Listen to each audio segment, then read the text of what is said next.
התא מתרגם את הקוד הגנטי לחלבונים מ-DNA למולקולות מיוחדות של RNA. האנזים מרחיב מקטע מסוים ב-DNA כדי לפנות מקום לנוקלאוטידי RNA המשלימים שלו.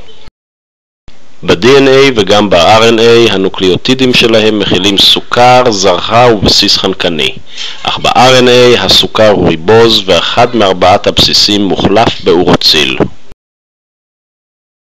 הבסיסים החשופים של גדיל ה-DNA משמשים כמודל למבנה של ה-RNA השליח, או בקיצור ה-mRNA.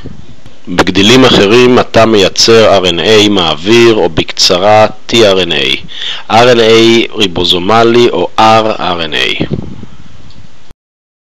בצורה המוגמרת, המולקולות האלה ממלאות תפקיד מכריע בסינתוז החלבונים. התרגום מתחיל כאשר ה-mRNA מתחבר אל תת יחידה של ריבוזום, מפעל התא לחיבור חלבונים. כשהוא מוצב במקום המתאים, ה-mRNA מגרה את התקדמותו של ה-tRNA אשר נושא עמו את חומצת האמינו הראשונה. ה-tRNA נצמד ל-mRNA רק אם שלושת הנוקלאוטידים שהוא נושא עמו מתאימים בדיוק לשלושת הנוקלאוטידים המקודדים הראשונים של ה-mRNA. תת יחידה ריבוזומלית גדולה מצטרפת כעת ליחידה הקטנה כדי ליצור ריבוזום מתפעל שלם עם שני אתרי התחברות המורכבים מחלבוני ריבוזום RNA. במהרה העוד tRNA מגיע שמתאים לשלושת הנוקלאוטידים הבאים ב-mRNA.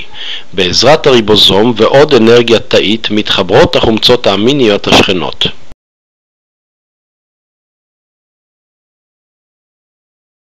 כעת, חומצת האמינו הראשונה נפרדת מה-tRNA שלה שיוצאת מהריבוזום לחפש עוד חומצת אמינו תואמת.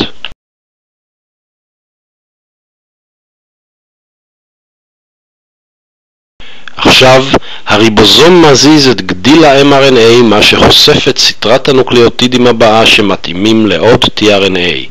עם כל חומצת אמינו שנוספת, החלבון ממשיך להיבנות. ככל שהחלבון גדל, הוא נאגד לשלושת הצורות הקריטיות ביותר לתפקודו. כשהתהליך מושלם, היחידות הריבוזומליות נפרדות וחופשיות להתחבר שוב מאוחר יותר. עם ליגיון המולקולות והתהליכים הללו, תא בודד מסוגל לייצר מאות חלבונים בשנייה.